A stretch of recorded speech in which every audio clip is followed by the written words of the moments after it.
Armas. Existen desde los albores de la humanidad. Durante milenios han determinado el destino de generaciones. Las armas traen sufrimiento y muerte. Muestran lo que los humanos pueden infligir a otros humanos. Pero también están dirigidas a mantener la paz y a buscar nuevos rumbos en la tecnología. ¡A las armas!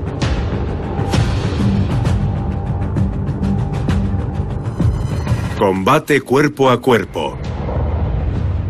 Durante siglos, 3 armas han marcado la forma más inmediata de guerra: el combate cuerpo a cuerpo. Sorprendentes experimentos nos van a revelar lo estrechamente que se entrelazan los factores físicos y psicológicos. Hasta el día de hoy, la bayoneta aún es utilizada por muchos ejércitos, y hay una razón para ello. He sentido miedo. El martillo de guerra, un instrumento brutal contra la armadura de los caballeros. Con esto golpeaban el cuerpo. ¿Qué haría un arma como esta si te golpeaba la cabeza?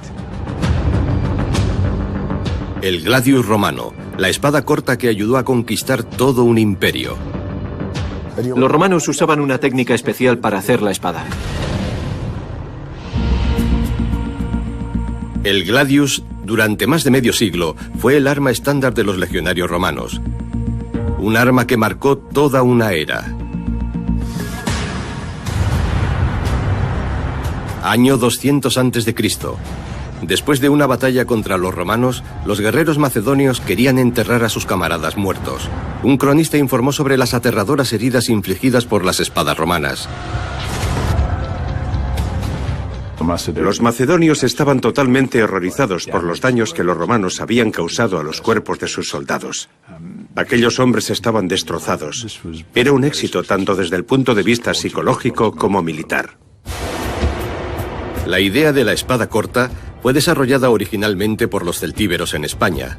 Los romanos la adoptaron y gradualmente perfeccionaron el arma. Los romanos conquistaron España a los cartagineses y aprovecharon sus activos. También copiaron el diseño básico de la espada, que era ibérica y no romana, y los romanos la adoptaron porque eran seres implacables, despiadados y sin remordimientos. Habían encontrado algo realmente bueno y lo aprovecharon al máximo.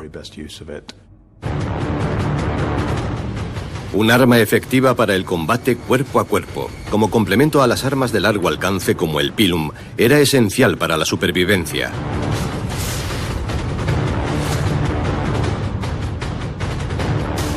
Las anteriores espadas eran estrechas y largas. No concordaban con la técnica de combate romana, la apretada formación en testudo o tortuga. El experto en espadas, Stefan Roth, nos demuestra por qué. Cuando estabas en una formación romana y llevabas tu espada en la cadera izquierda, tenías que esforzarte para sacarla. Lo demostraré. De esta forma golpeo a los hombres detrás de mí. Si intento herir golpeando desde arriba, también puedo alcanzar al hombre que está a mi lado.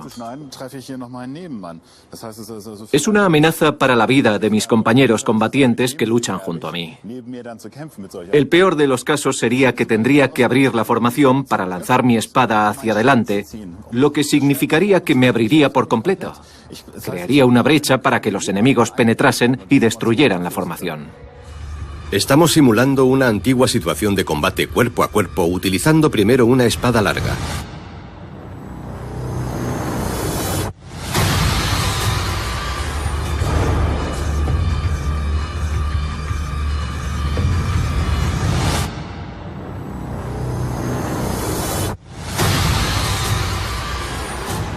Esto sería el final para mí, una catástrofe completa. Abriría la pared de escudos y de hecho no solo sería mi fin, sino también el de mis camaradas. Stefan Roth explora cómo se crearon y se fabricaron las armas históricas de corte y ataque. Nos va a enseñar cómo se forja un gladius con las técnicas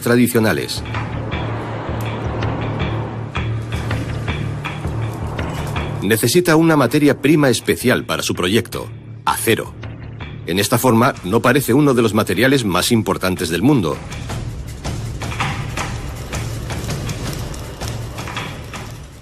Esto es acero crudo. Es poco espectacular, parece carbón.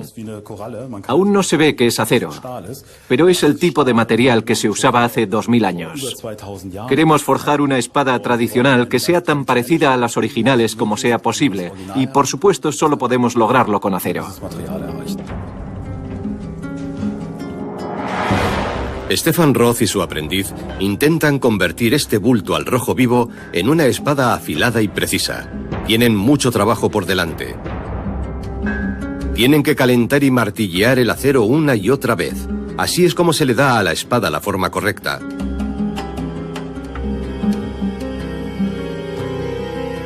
El siguiente paso es plegar el acero. Este proceso ayuda a eliminar impurezas y microfracturas y nivela el contenido de carbono, haciendo que el material sea extremadamente estable. Normalmente se pliega de 8 a 20 veces. Hacerlo 8 veces supone aproximadamente un día de trabajo. Tanto si estuviéramos en África, Europa o Asia, el proceso de preparación, o más bien el plegado y la homogeneización del acero sería el mismo en todas partes. Para su trabajo, Stefan Roth se remite a una tradición de 3500 años atrás, a los hallazgos arqueológicos de armas de hierro y herramientas que datan de ese periodo. En aquel entonces provocaron una verdadera revolución en la guerra. Desde el año 800 a.C. y en adelante, los romanos, los celtas y los germanos utilizaron hornos de arcilla para fundir mineral de hierro. Una de las cosas que hacían los romanos para expandir su imperio era controlar las zonas con recursos donde pudieran encontrar nuevos materiales. Estaban acabando con la madera del imperio porque ya habían utilizado la suya y empleaban hierro de España. El hierro español había sido una parte muy importante en la fabricación de armas desde principios de la Edad de Hierro. Los cartagineses usaban hierro español y los romanos usaban hierro español para hacer el gladius. Al ampliar los territorios de recursos, también conocían otras armas y se quedaban tanto con las ideas locales como con sus recursos. El hierro fundido fluía de los hornos a temperaturas superiores a 1100 grados centígrados. Es el material básico para el acero. Todo empieza con mineral de hierro. Estrictamente hablando, es óxido de hierro, un compuesto de hierro y oxígeno. El problema es el oxígeno, que afecta a las propiedades del material, y hay que deshacerse de él calentándolo. También se añade carbono porque consume el oxígeno en la combustión, pero luego tienes una alta proporción de carbono, lo que hace que el acero se vuelva frágil. Hay algunos elementos más que no son convenientes y te deshaces de todos quemándolos a altas temperaturas.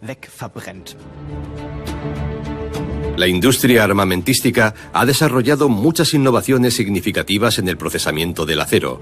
El primer cañón de acero fundido se desarrolló en Essen en 1847 en la empresa alemana Krupp. Uno de los factores más importantes es que el acero puede trabajarse de manera relativamente fácil debido a su flexibilidad. Se puede fresar y laminar, es bastante versátil. Y luego se puede volver a endurecerlo como se desee. Es fácil de trabajar, pero muy resistente una vez procesado. Ya sea para fabricar armas o para fines civiles, la fundición de acero era un proceso difícil y peligroso en el siglo XIX. Los obreros estaban mal protegidos y el acero fundido está a una temperatura de 1600 grados centígrados. Hoy, la mayoría de los pasos del trabajo cerca del acero líquido extremadamente caliente son hechos por máquinas. Alemania, el otrora líder mundial, ha perdido gran parte de su importancia en la industria siderúrgica. Alrededor del 50% de la actual producción mundial de acero se lleva a cabo en China. Forjar el gladius es un trabajo físico duro, pero al mismo tiempo Stefan Roth tiene que prestar mucha atención al material y sus propiedades. Forjar el gladius es particularmente difícil porque es una superficie muy ancha y plana. Hay que tener mucho cuidado de no martillear los bordes del material. Esto podría causar problemas más adelante, cuando se afile la espada. Los sofisticados métodos de forjado pueden mejorar aún más el acero, dependiendo del alcance de la aplicación. Los antiguos herreros ya sabían esto. Algunas hojas se han analizado metalúrgicamente y se descubrió que los romanos producían acero de alta calidad.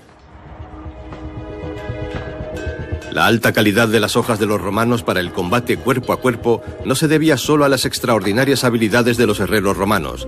También usaban un material especial, acero nórico. El ferrum noricum era un pequeño milagro de la era clásica. Tenía propiedades notables. Hoy se cree que esta materia prima podría haberse originado por el impacto de un cometa y que el cometa contenía una combinación especial de metales. Hoy podríamos producir este metal mediante elaborados procesos en altos hornos de alta tecnología. Pero ese mineral estaba disponible para los romanos en Austria. A finales del siglo I a.C., los romanos, a las órdenes del emperador Augusto, conquistaron el territorio que ahora se conoce como Austria. Usaban el mineral local para hacer que sus gladius fueran aún más resistentes y más fáciles de afilar. La espada se hizo más eficaz y duradera. El gladius era una espada extraordinaria, revolucionaria para su tiempo. Tenía una hoja muy ancha, a veces hasta de 9 centímetros. La espada tenía una punta prominente, por supuesto era de doble filo, y podía usarse para cortar, pero en realidad estaba diseñada principalmente para apuñalar. Era un arma muy larga y cruel. Es terrible pensar en lo que se podía hacer con ella.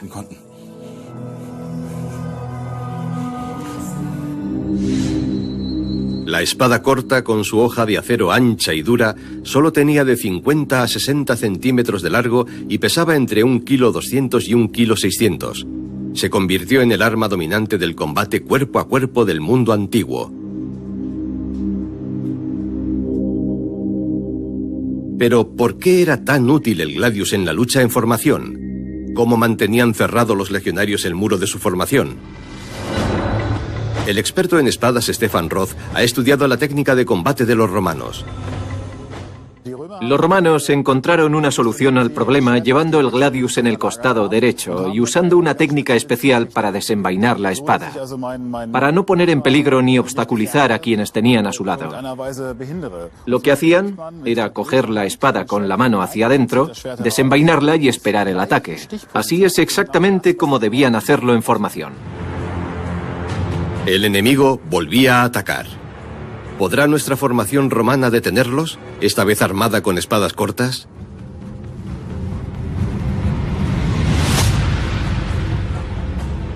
Los legionarios podían usar sus espadas sin abrir la formación.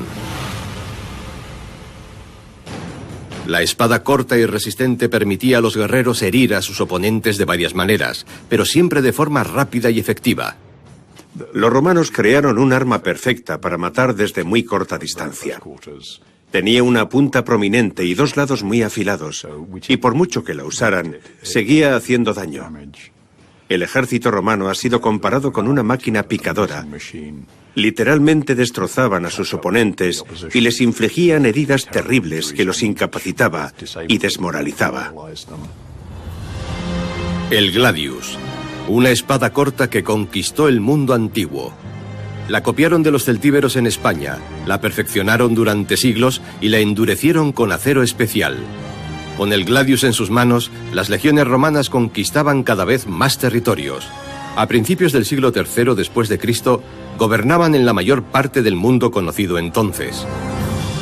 Durante su Edad de Oro, en su mayor extensión, el Imperio Romano se extendía desde el norte de Britania hasta las costas del Mar Negro. Durante más de 500 años, los romanos tuvieron el ejército más poderoso del mundo antiguo.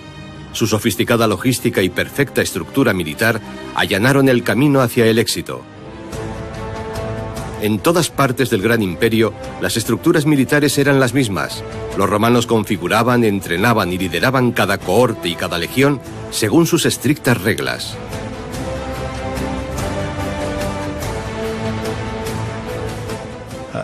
Ni los celtas ni los teutones eran particularmente buenos luchando en un grupo cohesionado. Solían luchar como una masa de individuos, mientras que los romanos luchaban como un cuerpo sólido y profesional de hombres entrenados. Esta ha sido la gran ventaja de los ejércitos disciplinados y profesionales a lo largo de la historia. No era su número ni su habilidad o su fuerza, era la cohesión con la que luchaban. Durante los largos meses de campañas, los legionarios romanos debían funcionar como un reloj. Construían sus campamentos siguiendo los mismos planos y normas. Un legionario experimentado siempre encontraba su camino en cualquier campamento imperial. Los soldados romanos sabían de inmediato a quién debían informar, dónde estaba la tienda del comandante, dónde estaban los estandartes y dónde encontrar su propia tienda. Era algo muy importante. La eficiencia de los ingenieros romanos se refleja en las infraestructuras que construían en las provincias recién conquistadas. Muchos de sus logros han sobrevivido hasta hoy.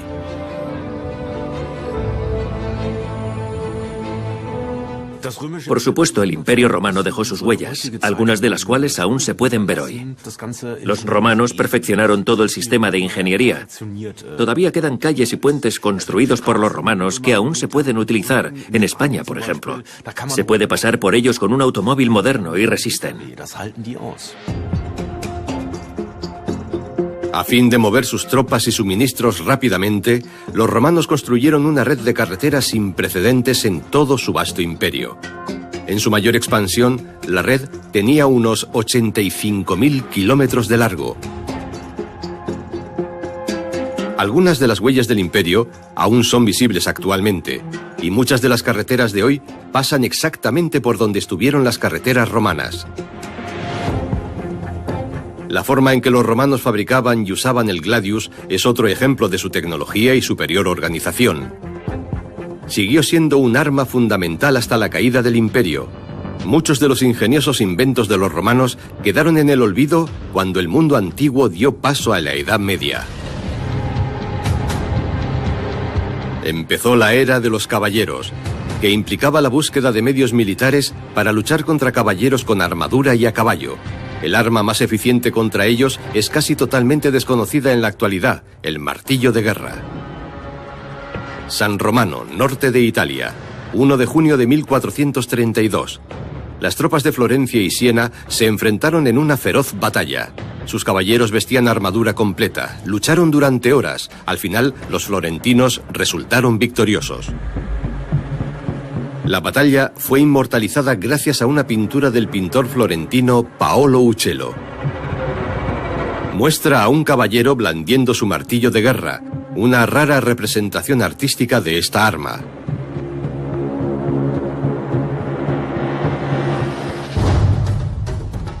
Aldea medieval en Nyköping. Es aquí donde vamos a explorar los secretos del martillo de guerra y descubrir por qué casi ha sido olvidado. Los libros y películas actuales casi siempre representan a los caballeros con su típica espada larga. Junto con el especialista Joachim, el experto en armas Mike Lotz está preparando un experimento. Han instalado una típica placa pectoral hecha de acero, una parte integral de la armadura del medioevo tardío. El objetivo principal de esto es desviar. Joachim se va a convertir en caballero para el experimento. Atacará a su oponente montado en su caballo con la armadura completa, como en la Edad Media. El proceso le lleva casi media hora. Tiene que ponerse unas 15 piezas, una por una. ¿Con todo esto vas a sudar? Sí. Pasarás calor. Sí. La malla, el gambesón hecho de lino y las placas de la armadura encima. La intención de las numerosas capas es proteger al caballero de todos los peligros que puedan surgir en el fragor de la lucha. ¿Pero le inmovilizará la pesada armadura?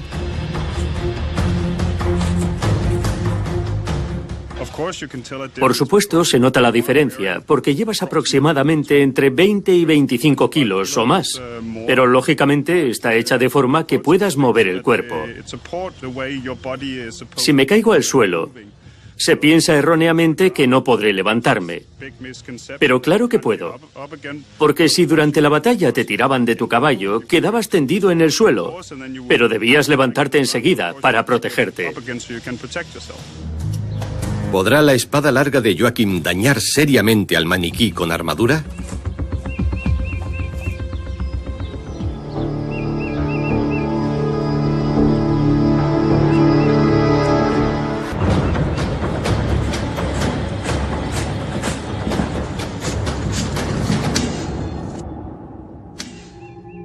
La armadura resiste el ataque. Incluso se rompe la hoja. Lo que veo al observarla es que la forma de la armadura ha desviado el golpe. La espada no ha descargado toda su fuerza contra el hombre. La constante carrera armamentista alimentó la idea de desarrollar un arma que pudiera derribar a los combatientes a pesar de su armadura. Matar sin que te maten. El motivo principal de la guerra es tan antiguo como la historia de la humanidad. Desde el inicio de los tiempos, los hombres que van a luchar han pensado en maneras para protegerse contra las armas del enemigo.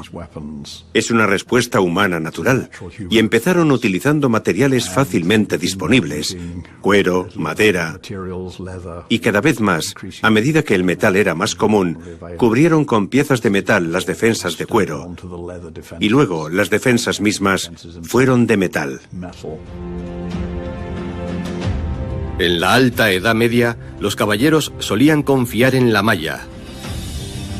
La armadura de placas grandes empezó a fabricarse cuando mejoró la metalurgia.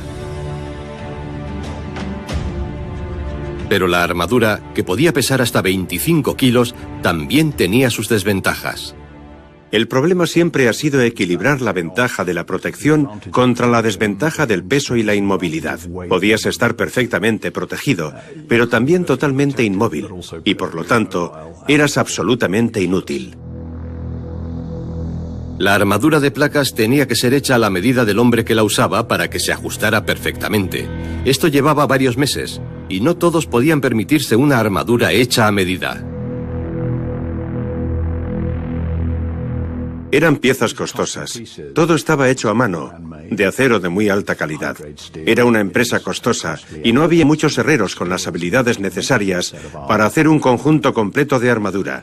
Los ingleses tuvieron que importar armaduras porque no tenían artesanos con conocimientos para hacerlas.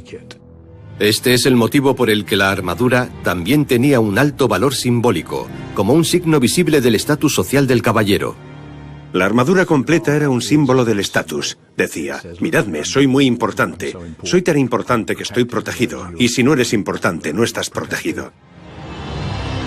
Elitistas, egocéntricos, violentos. La idea de los nobles caballeros es un mito. Siempre hemos tenido la idea del caballero amable y honesto, que ayudaba a los pobres y siempre decía la verdad. Desgraciadamente, la realidad solía ser bastante diferente, todo lo contrario. Los caballeros también tenían un comportamiento egoísta y libraban guerras contra otros y entre ellos mismos. Pero al menos es cierto que los caballeros eran superiores a nivel militar. Realmente eran unos superguerreros con armadura que nadie podía vencer en el campo de batalla, que ningún arma podía herir. A mediados del siglo XIV se había adquirido la capacidad de hacer grandes placas de acero, y eso permitía hacer placas para armaduras que cubrían todo el cuerpo. Era muy difícil romperlas. El martillo de guerra fue desarrollado específicamente para derrotar a la armadura de placas. ¿Un simple martillo como arma contra caballeros bien entrenados y bien protegidos?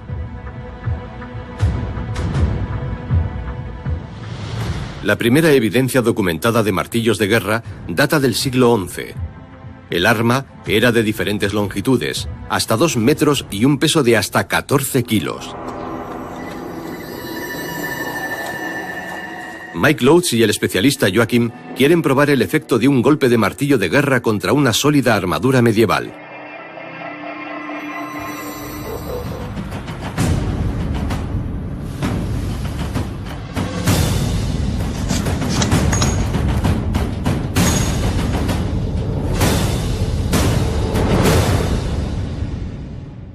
Es escalofriante ver la fuerza con la que ha impactado. Los hombres eran ingeniosos e inventaron nuevas armaduras, nuevas protecciones.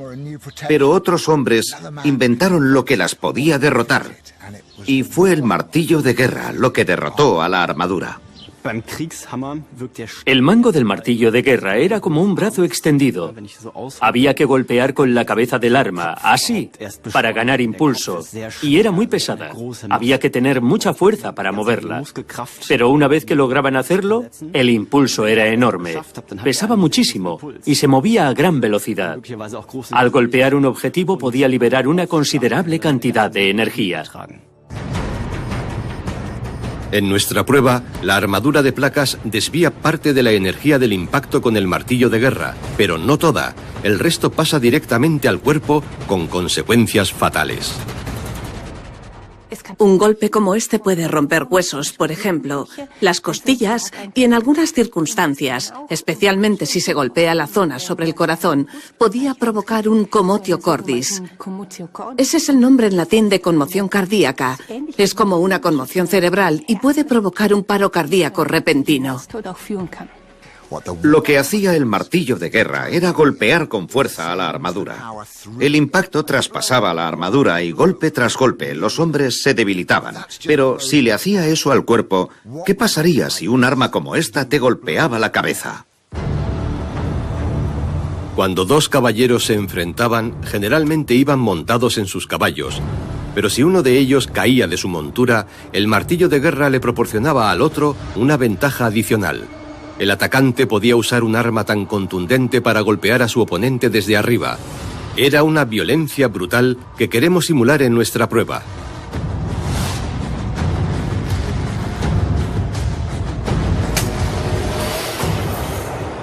El especialista Joachim golpea el casco con todas sus fuerzas. El experimento da una idea de lo brutales que debieron de ser las batallas medievales.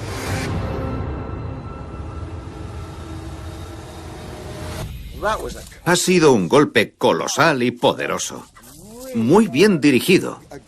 Has hecho un buen trabajo.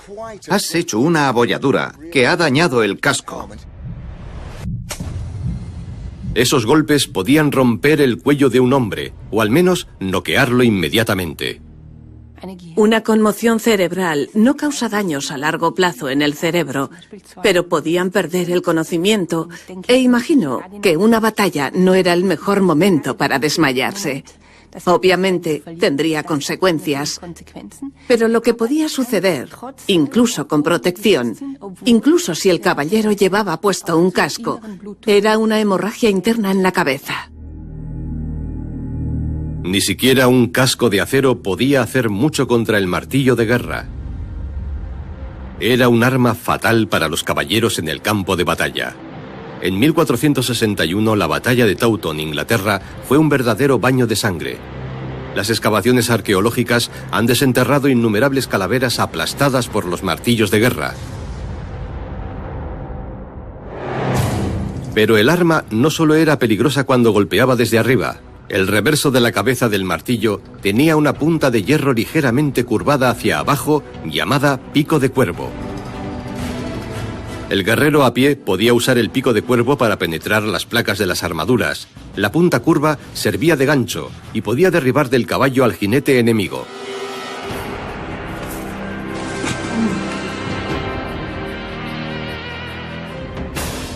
El martillo de guerra tuvo un potencial social imprevisto.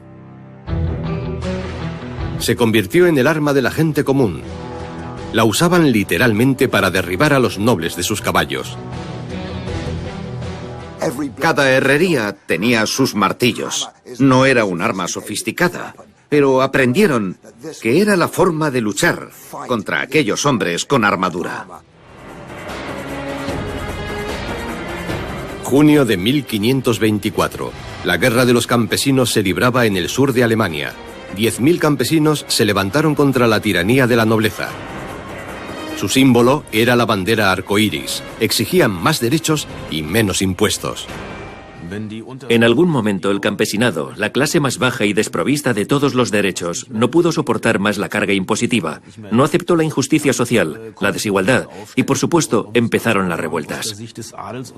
Pero para la nobleza y el clero, esto representaba una clara violación del orden divino por parte de la clase baja. Los campesinos resumieron sus demandas en los 12 artículos, un intento de negociación que falló estrepitosamente. En los conflictos que siguieron, el martillo de guerra se convirtió en una de las armas más importantes de los campesinos, principalmente porque eran muy fáciles de hacer. Sin embargo, al final, el martillo de guerra no llevó a los campesinos a la victoria. La nobleza los derrotó con caballeros y cañones. Empezó la era de la pólvora negra.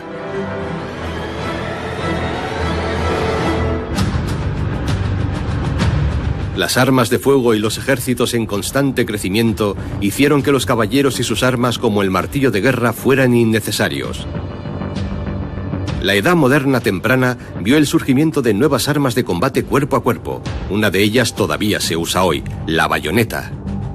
Tiene un doble efecto, uno físico y otro psicológico. Los mosquetes, primeras armas de fuego. Inexactos, difíciles de usar y a menudo inútiles después de unos cuantos disparos debido a su sobrecalentamiento.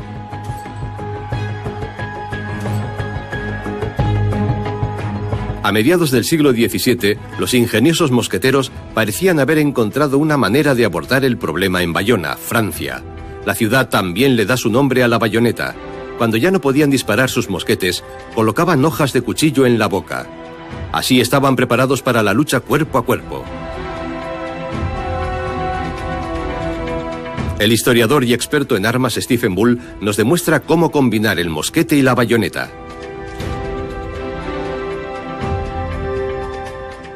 Esta es la bayoneta, un arma extremadamente sencilla. Una hoja de cuchillo con mango de madera. Y el mango de madera se metía en el cañón del mosquete. Vamos a verlo. El mosquete y la bayoneta que se mete directamente en el cañón. Y puedo enfrentarme a mi enemigo así. Esta bayoneta debe su nombre a un tapón utilizado para cerrar los barriles de vino. Fue utilizada por primera vez en el siglo XVII. El mango de madera y la hoja de acero se ajustaron con el tiempo a los diferentes calibres de los mosquetes.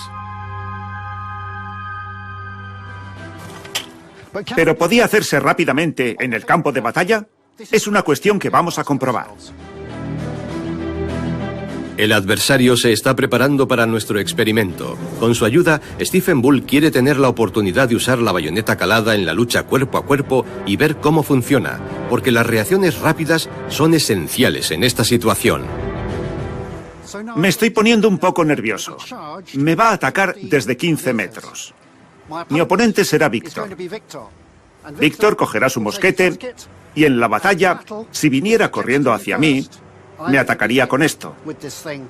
Bien, veamos qué pasa. Simulamos una situación de combate en los tiempos modernos. Colocar la bayoneta para la lucha cuerpo a cuerpo no debe llevar demasiado tiempo. 1 metro, 2 metros, 3, 4, 5, 6... Cada vez estoy más nervioso. 14 y 15. Cuanto más cerca esté el enemigo, mayor será la precisión del mosquete. Stephen Bull quiere probar la técnica de los mosqueteros a una distancia de tan solo 15 metros. Después de hacer su último disparo, ¿podrá colocar la bayoneta en el cañón a tiempo o su oponente lo alcanzará antes?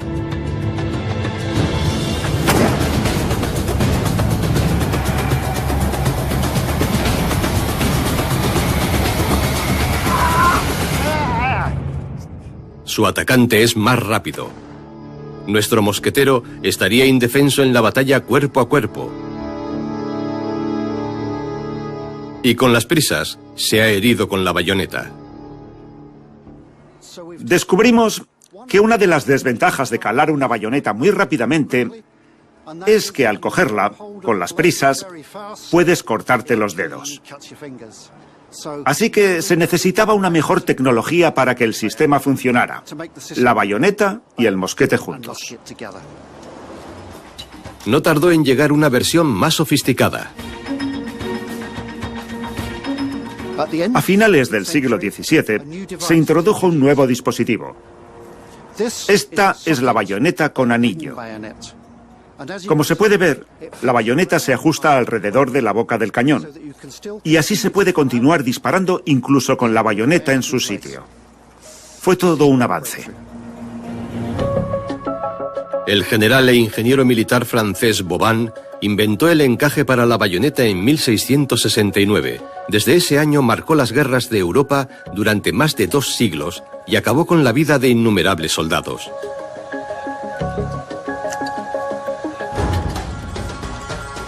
Leipzig, Alemania, octubre de 1813. Las tropas rusas, austríacas, prusianas y suecas se enfrentaron a Francia y sus aliados. Sables y bayonetas desempeñaron un papel crucial en la lucha cuerpo a cuerpo. Las bayonetas también demostraron ser eficaces para defenderse de los ataques de la caballería. Así es como reemplazaron la larga lanza de madera que se había utilizado hasta entonces, la pica. La pica era esencial para defender a los mosqueteros de la caballería, porque no podían cargar y dispararlo bastante deprisa para mantenerla a raya. Si llevaban un arma de defensa personal, algo como una pica, podían reducir la necesidad de llevar otros elementos defensivos y aumentar la potencia de fuego. Atacaban con una única arma y se aseguraban la defensa. En la batalla de Leipzig, todos los bandos utilizaron la bayoneta. Tomaron parte 600.000 hombres y más de 90.000 perdieron la vida, muchos de ellos en la lucha cuerpo a cuerpo. Al final, Napoleón se vio obligado a admitir la derrota. Napoleón hizo lo que hacía siempre, perder a sus mejores soldados en su búsqueda de una victoria perfecta, pero no lo consiguió, y tuvo que rendirse otra vez. En el siglo XIX, las armas de fuego se hicieron más eficientes. Las distancias en la batalla fueron mayores. El combate cuerpo a cuerpo pasó a ser inusual. Sin embargo, la bayoneta siguió siendo crucial también en el siglo XX, debido principalmente a su efecto psicológico.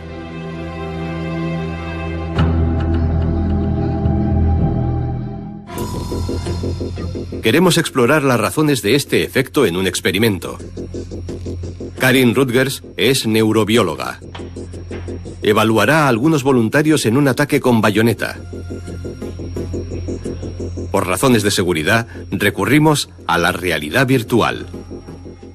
Hoy sabemos que viendo películas con estas gafas de realidad virtual, experimentamos emociones similares a las que tenemos en la realidad. Por eso incluso las usamos para tratar trastornos de ansiedad. Nuestro subconsciente no puede diferenciar entre la realidad y la fantasía. Nuestro yo cognitivo y consciente puede hacer esta diferenciación, pero nuestro subconsciente siente el mismo miedo. Todo es muy realista. Verán 2 escenas en el entorno de la realidad virtual. En una trinchera de la Primera Guerra Mundial, los participantes se enfrentarán a un soldado que los apunta con un rifle. En la segunda escena, el soldado se acerca a ellos con una bayoneta en su fusil. ¿Será diferente la reacción de los participantes? El primer pase empieza bajo la atenta mirada de Karin Rutgers. Medimos la frecuencia cardíaca y la reacción de la piel de cada participante para poder analizar sus reacciones en detalle. Sin duda, los parámetros revelarán sus miedos. Al ponerse las gafas de realidad virtual, la primera participante se sumerge en la Primera Guerra Mundial. No ha sido informada previamente y tiene dificultades para orientarse en un entorno inusual. Entonces, empieza la primera parte.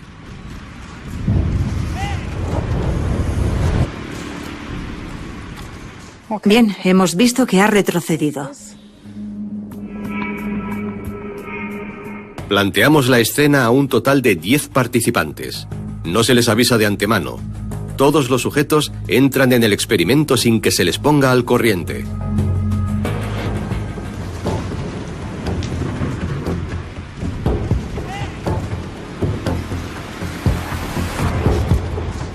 Sus reacciones son similares. Todos experimentan un momento de miedo. La realidad virtual funciona. En el primer pase, todos se paralizaron y esperaron lo que vendría después. No estaban relajados. Estaban bastante tensos, pero aún no estaban aterrorizados. El segundo asalto. Ahora el soldado virtual ataca con su bayoneta. ¿Reaccionarán los participantes de manera diferente en la situación simulada de combate cuerpo a cuerpo?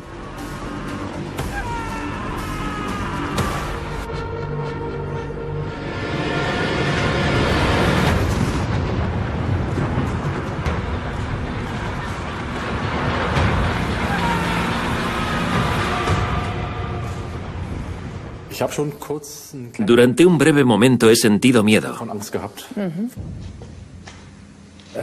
Me ha mirado directamente a los ojos y me he sentido incómodo.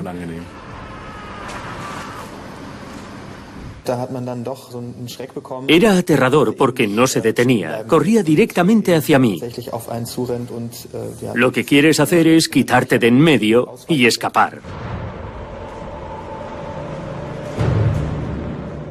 Hemos visto cómo os habéis echado hacia atrás muy claramente. La situación en la guerra de trincheras era una pesadilla.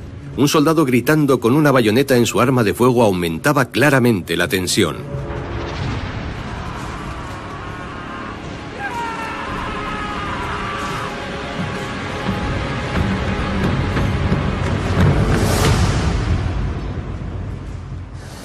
Aquí vemos un enorme pico. Se podía ver cómo se orientaba y también se movía mucho en la habitación. Luego se ha calmado. Y entonces, de repente, ha aparecido el soldado y se ha puesto muy nerviosa. He pasado mucho miedo. Era aterrador y me sentía indefensa. Querer escapar de la situación es la respuesta natural observada en nuestro experimento. El miedo se puede ver claramente por medio de la curva que lo describe. Sin duda te sientes mucho más asustado, y cuando he empezado a gritar lo que quería era alejarme de allí.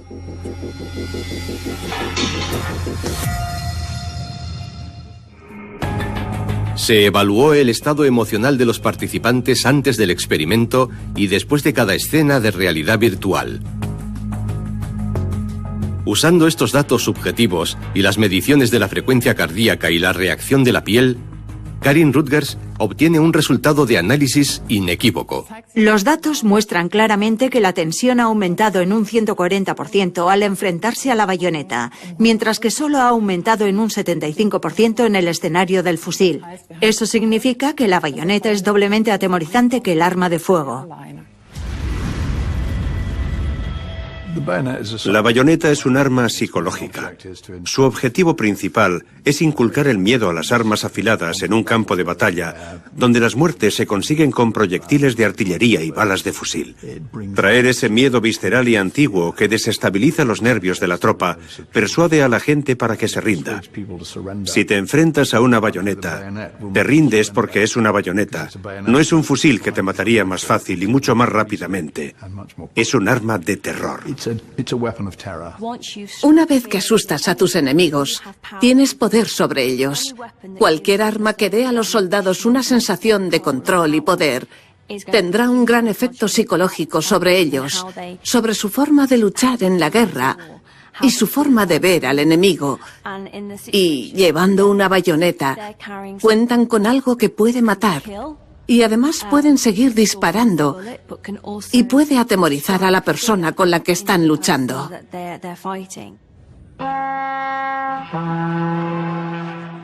La idea de debilitar la mentalidad psicológica de los oponentes es tan antigua como la humanidad. Los antiguos guerreros copiaban los potentes gritos y rugidos de los animales con cuernos, tambores y gritos antes de la batalla. En la Segunda Guerra Mundial, los aviones de combate iban equipados con sirenas para infundir miedo y terror.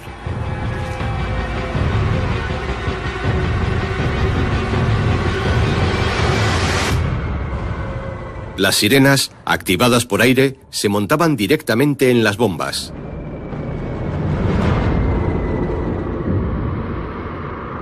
amplificaban el sonido de las bombas que caían y hacían que los bombardeos fueran aún más traumatizantes.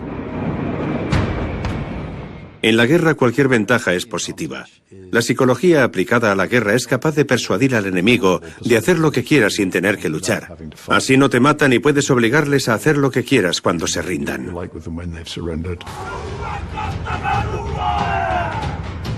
La psicología en un contexto militar tiene dos objetivos. Con su danza de guerra tradicional, el haka, la tribu maorí de Nueva Zelanda pretende demostrar fortaleza y atemorizar a sus oponentes. Pero la famosa danza tiene un efecto inmediato en los bailarines. Los potentes gritos alientan a los guerreros, los vuelve agresivos y reduce las inhibiciones. ¡Calen las bayonetas! Hasta el día de hoy, el grito de guerra forma parte del entrenamiento con la bayoneta. El entrenamiento militar se centra en superar nuestra inhibición natural a matar. El grito de guerra despierta nuestros instintos más antiguos. ¡Clávala! A menudo vemos a personas coreando "mata, mata, mata". Eso hace subir la adrenalina y también anima a cometer actos de violencia, lo que va en contra de lo que nos han enseñado. Es casi como entrenar a alguien para matar, para infligir daño a alguien, pasando por el proceso de desensibilizarlo. ¡En guardia! ¡En guardia! ¡En guardia! El combate cuerpo a cuerpo es la experiencia más inmediata en la guerra. Eso era cierto en los tiempos del Gladius, y aún lo sigue siendo hoy en día. Se ha demostrado en Irak y en los conflictos modernos, donde los soldados disparan a la mayoría de sus enemigos desde una gran distancia. Pero los peores problemas psicológicos son causados por el combate cuerpo a cuerpo durante y después de la batalla.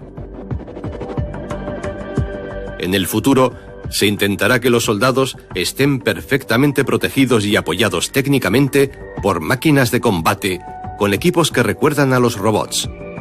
El exoesqueleto. Hay diferentes modelos.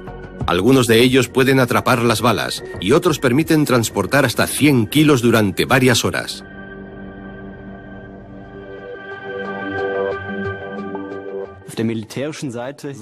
Desde un punto de vista militar, los hace capaces de transportar cargas pesadas. Si avanzan con equipos pesados, el exoesqueleto es lo que hace posible transportar y cargar con esta maquinaria. En el siglo XXI pensamos en la protección y la movilidad humana. Ahora comenzamos a pensar en usar un exoesqueleto, que es para proteger al usuario y así mejorar su condición física, para que pueda moverse más rápido, saltar más alto y seguir cargando pesos por más tiempo. La carga del equipamiento es transportada inteligentemente por armazones metálicos y motores electrónicos. ¿El soldado del futuro será mitad hombre, mitad máquina?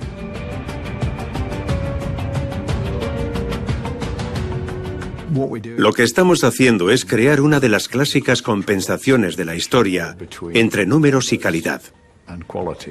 Estamos empezando a decir, tal vez tener algunas figuras de superguerreros muy costosas con exoesqueletos podría ser más efectivo que tener una gran cantidad de soldados comunes.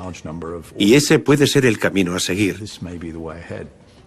Pero tenemos que ser muy cuidadosos para no perseguir la posible falsa premisa de que un pequeño grupo de soldados mejorados mecánicamente pueda sustituir a fuerzas más convencionales que sean igualmente efectivas. Pero a pesar de todos los avances tecnológicos y las mejoras de la industria de las armas, las guerras seguirán siendo lo que siempre han sido.